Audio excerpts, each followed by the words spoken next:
Your Humanities Half Hour is brought to you by the Northern Marianas Humanities Council.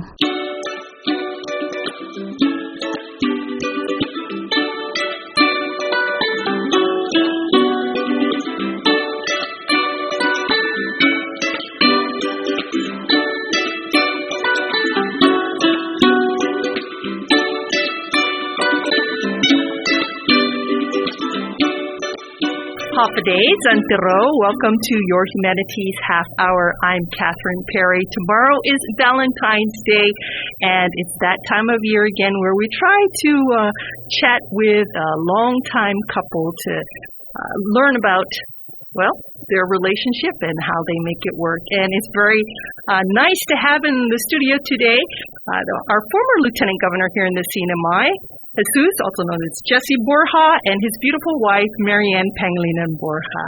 Buenas. Buenas. Buenas. Thank you so much for agreeing to share a little bit about your life together, and congratulations. It's going to be 50 years this year, correct? Correct. This July will our 50th wedding anniversary. That's beautiful. Maybe you could start us off with telling us, and I will say that we're all wearing our masks if we sound a little muffled, but when did you guys first know that each other existed? Well, it took place at a wedding of my cousin, former Governor Eloy Ines. As I said, Eloy was my cousin and Jesse's former classmate. Okay, that's where we met. And the time was right after I graduated from college. I came back home, and I had been invited to this wedding reception at the golf course, at that time in Salamanca. Mm-hmm. And as Marianne stated, he was my classmate in high school. We graduated together. So he invited me. But she was there because they were blood relatives. And that's when we first met. And I know it's been more than 50 years, but do you remember what you thought when you first either saw each other or started talking to each other? Or did you even talk at that time? Yes, we did. Jesse was trying his best to gain my confidence. It was a party, so we were a wedding party, and it was we're having fun, so it's kind of like we were giggling and things like that. You're laughing, Mr. Borja. Yes, because it was a fun evening. I remember that. I was there with a friend, and we entered the reception area, and I saw this lady, this young girl, standing there with her friends and siblings, I think, also at that time. And I just was impressed, and I said I needed to know more about this girl than now, because now was nothing. I didn't know anything about it. Yeah. And that's where we started. We approached one another. We started talking, and that's how it started.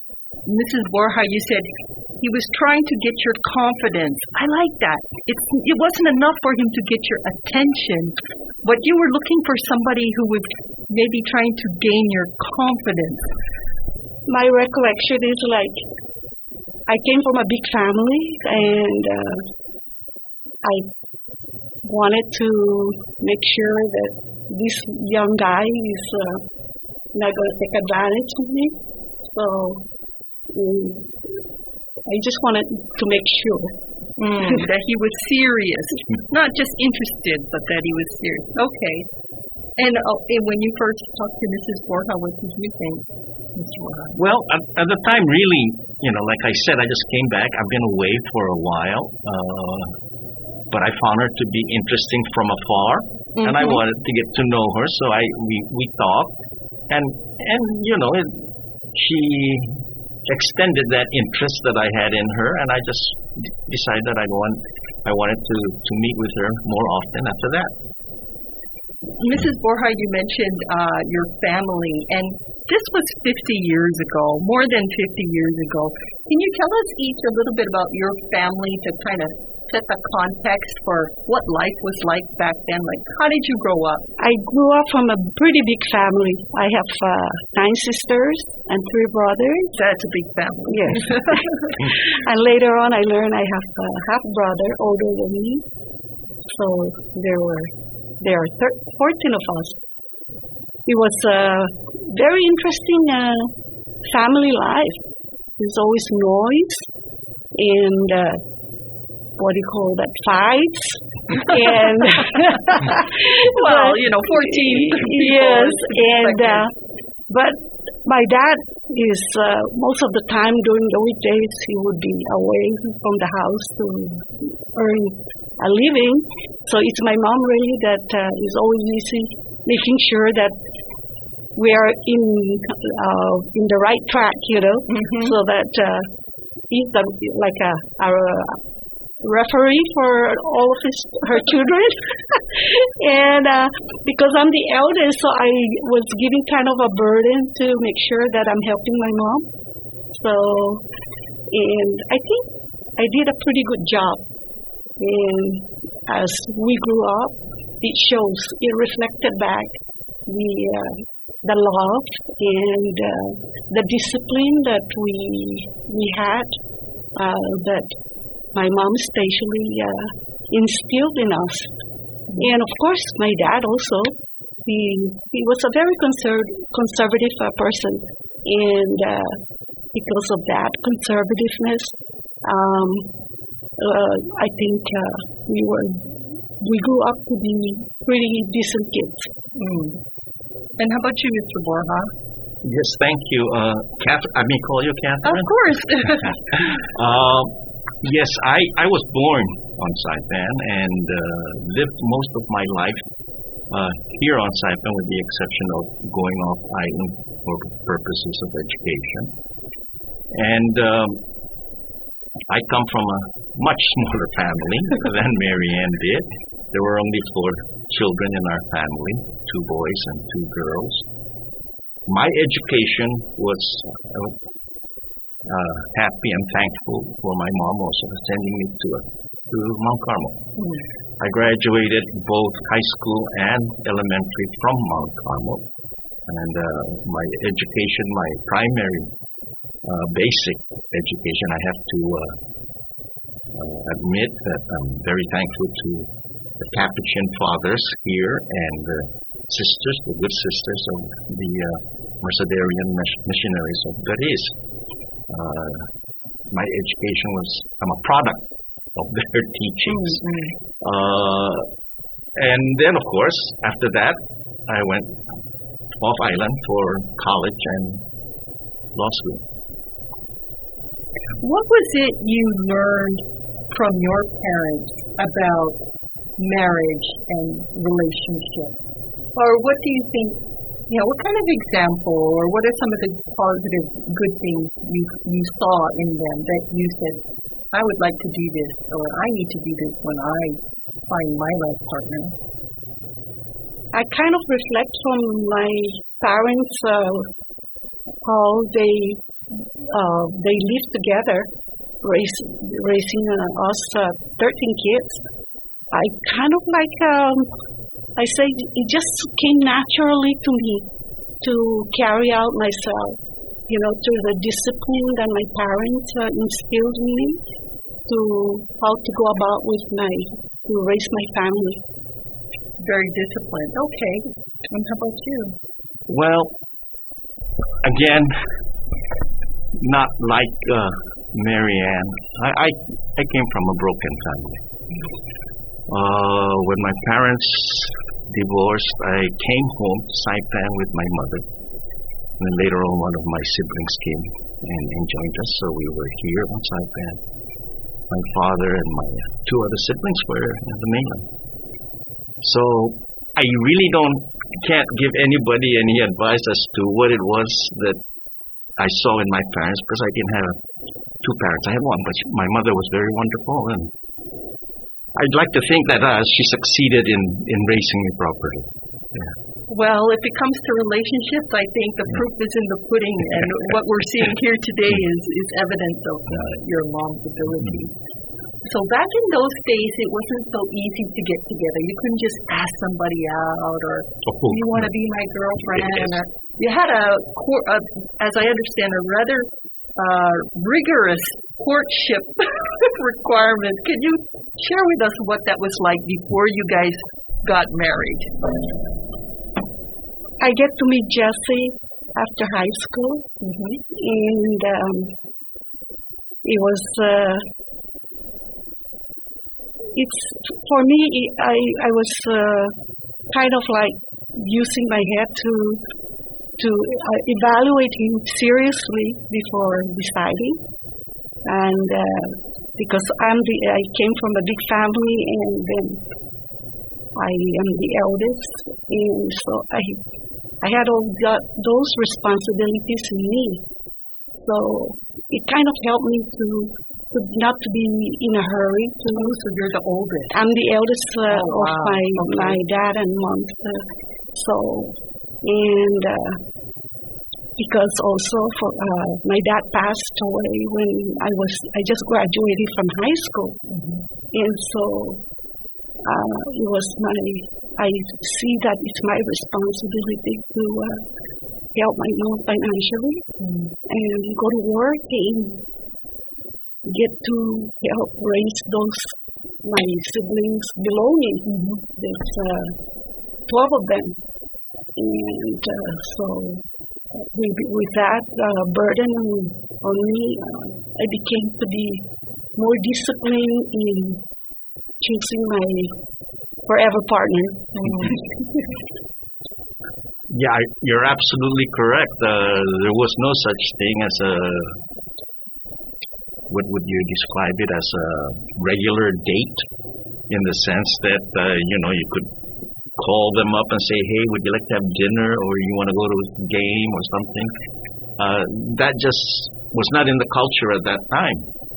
So the only opportunities that I would have to meet and talk with Miriam would be at social gatherings, parties, and things like that. And what we arranged also, which I don't know whether her parents knew about it at that time. But I'd offer to pick her up from work, and that's when we talk, and we when I'm driving her home, and then I drop her. So yes, I do remember where you had to meet with the person that you were interested in secret. Yeah, I don't know whether Jesse remembered, but at the time when we were dating, my dad was not around anymore. So it was only my mom. So my mom also, she's pretty responsible to make sure that that's a lot of burden for her. My sister Julie got married first, and then Dale, and then me. I really wasn't ready actually to commit myself for the second phase of my life, because I felt I still have that burden on me, and I feel sorry for my mom. So I actually wanted to continue working for my family. So I keep on kind of like delaying Jesse from us to commit the another stage of our life.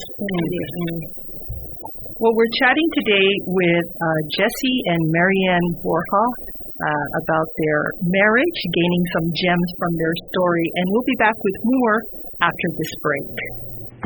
Y Northern Marianas Humanities Council bulagwilahanya pudi historian Marianas dan kultura. Sinyon soda SCCLN information di Zonmami website nmhcouncil.org. Pat visita di YouTube pat Facebook. Guajalokwi diferentes clases na blune sinya unfan. Y Northern Marianas Humanities Council azuzura todo y experiencia tautau. Welcome back to Your Humanities Half Hour and this Valentine's Day special with Jesse and Marianne Pangilinan Borja. You have 6 children, correct? Correct. Yes, you must be, well, almost half as big as your family, Marianne. What do you think has been the key to being together, being able to stay together, maybe even enjoying staying together for 50 years now? What's your secret? Okay. I think many of the married couples that are still together as husband and wife, maybe they have this secret also. But I have 3 ingredients that I apply to myself. Okay, everybody grab your pen and paper. Go ahead. One is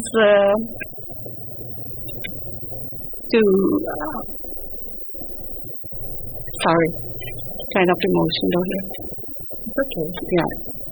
So, one is communication. The other is trust, and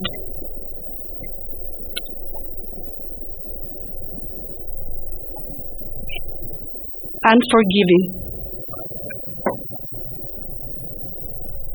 And sometimes those 3 things don't always come easy, though. It takes a decision, maybe like a decision that you're gonna do that. How about you, Ms. Borja? I agree with what Marianne has stated, but for me the primary, I think, factor in our what I like to describe as a good relationship is communication. I think we were blessed in being able to communicate with one another with regard to our similarities, with regard to our differences also. And I suppose that in that process, what the other ingredients that she mentioned also fall into place also. So, yeah, but me, I just label it in general as communicating properly in the sense of being rational, not being emotional, and trying to be logical at the same time also.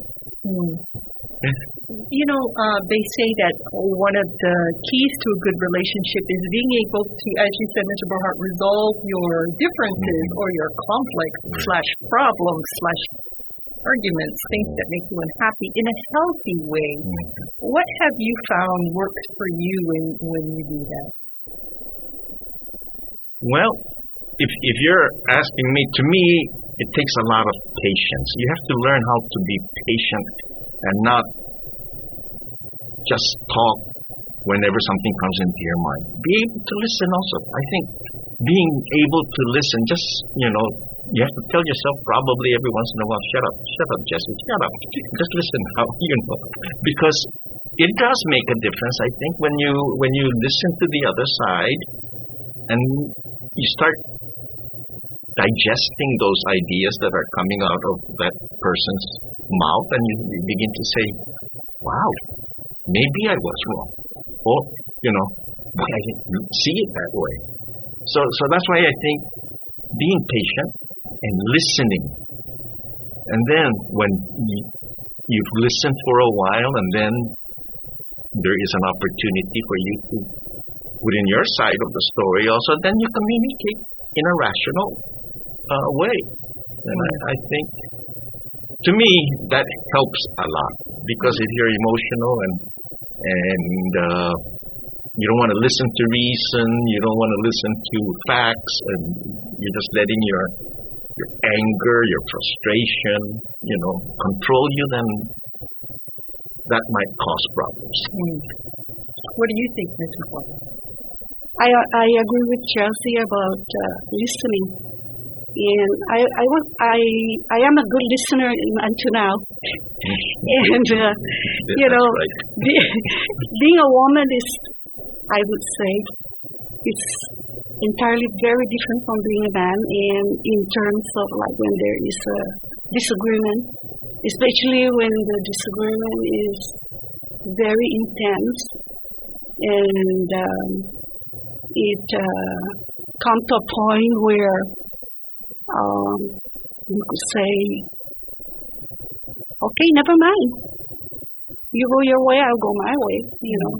But that's not me, because as I said earlier, I always think of responsibilities. So I think of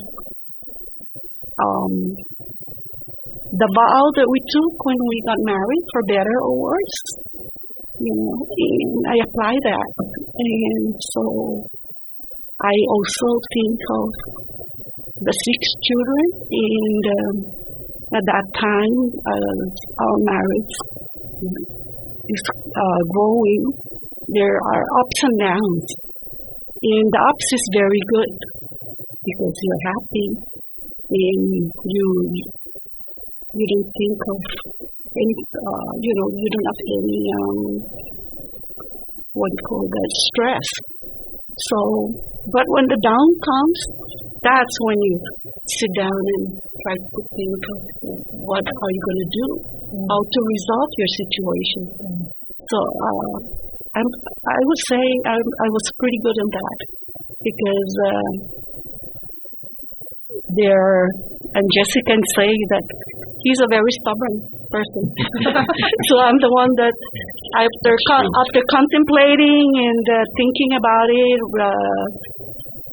then I will give in and I will ask to be forgiven. Let's go on again, let's make up. That comes to the forgiveness part yes, we talked about. Yes, kiss and make up. And but if I don't do that, that can go days, and I cannot take that. I'm weak on that. Yeah, and so because there are so many things that is evolving around the children, your home, your work, and I'm going to have these, I cannot. So I have to come to my senses that I have to give it. And we laugh again, and we want the kids to see that. So because that's the thing, is that I don't want my children to see us being constantly arguing. I'm not that person. Yes, we argue. We have our moment when our life is way on the bottom, and Jessica can vouch for this. I always be the one to give in. Always.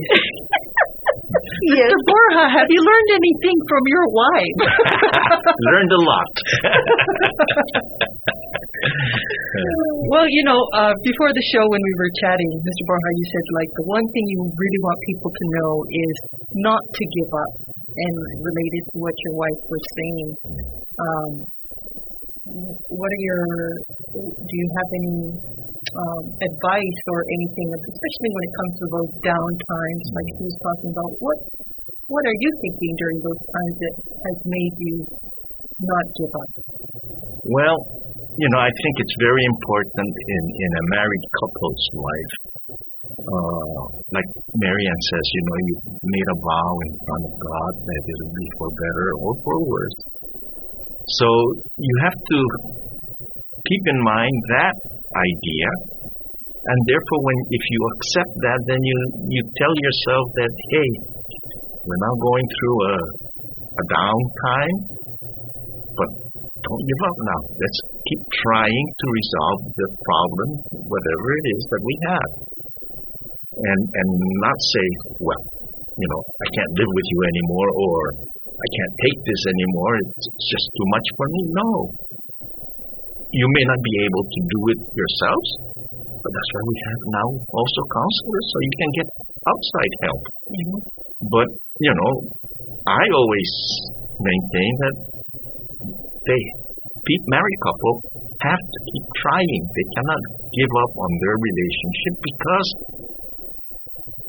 it's not only with regard to them, which is also very important, of course, but especially there are children involved also. So you have to keep them in mind, because they're innocent bystanders, right? And I think every effort should be made at resolving the conflict. And I tell you, based on my own experience and with Marian, the effort is worth it because the results come out, I think, for the better. Well, I want to, as we come to the close of our interview, ask you, what do you love most about each other? You want to go first? Okay. Jess is very understanding, and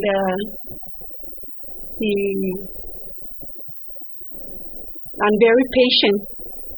So with his understanding and patience, those are the ingredients that help me to continue being with him, loving him, as my husband. That's wonderful. I agree with her, and especially for a person like me who's, as she describes, stubborn. But I think on our relationship with one another, I think the beauty that we have based on the relationship that we have are our children. We're very proud and happy for all of our children. If you could share any parting thoughts or words of advice to other people. You know what? You both have tears in your eyes. I have watery eyes. Oh, do you have watery eyes too, Mrs. Borja? Or are you thinking of your children? No, I am kind of emotional. Yeah. Sorry. No, you don't have to apologize. That's what makes it beautiful. Is there anything else you'd like to share before we go today? You want to go first? Well, no, I've given you my thoughts on that, and as a parting gesture and words, I would say to all of your listeners here in the Commonwealth, and you said it might be also aired on Guam, we'd like to say a very happy Valentine's Day to all of them. Very nice. And to add to that, on Jess's part, is I don't want to be a counselor, but I think if one of the ingredients to a successful marriage is try to listen to your partner, and evaluate all the necessary of whatever that is involved in the disagreements, and then come to a decision. And I hope that the absolute decision would be to continue on with your relationship and make it last. Because life is short. And, especially when your children are involved and grandchildren, maybe great-grandchildren, which Jessie and I, we don't have any great-grandchildren, only grand. And yet, and we love them all. And that's a very awesome thing to consider, before going the opposite way. Thank you. Yes, it is. Happy Valentine's Day. I just want to add, Catherine, before we leave, that to all the listeners, we've talked about communicating and about being patient, and we talked a lot about differences and conflicts and problems, but please, it's not only to communicate and listen during those times, but it's also during happy times, during joyful times. You share with one another what you think and what your feelings are. Wow. It's obvious that somewhere in these 50 years you guys have found some recipe of the hard times and the good times that worked. And I really want to thank you for sharing today. You know, I've known you and many people know you, Mr. Borja, as our former lieutenant governor, and maybe people of my generation don't really know your wife, but it's been such a pleasure to get to know you on a personal level. And I thought it was so interesting. Even before the interview started, it was clear that you weren't necessarily going to be, you had your own thoughts. It wasn't going to be the former lieutenant governor running the conversation here. You, Mrs. Borja, also had your own thoughts, and you were very quick to tell us what you thought. I just want to thank you so much for sharing, and on behalf of our listeners, I'm sure wish you both a happy 50th anniversary this year. Thank you, Kathy. Our guests today, and it's been my pleasure to chat with them, have been Jesse Borja and his wife, Marianne Pangilinan Borja. We hope you've enjoyed our conversation. This has been your Humanities Half Hour. I'm Catherine Perry. This program was supported by a We the People grant awarded to the Northern Marianas Humanities Council from the National Endowment for the Humanities.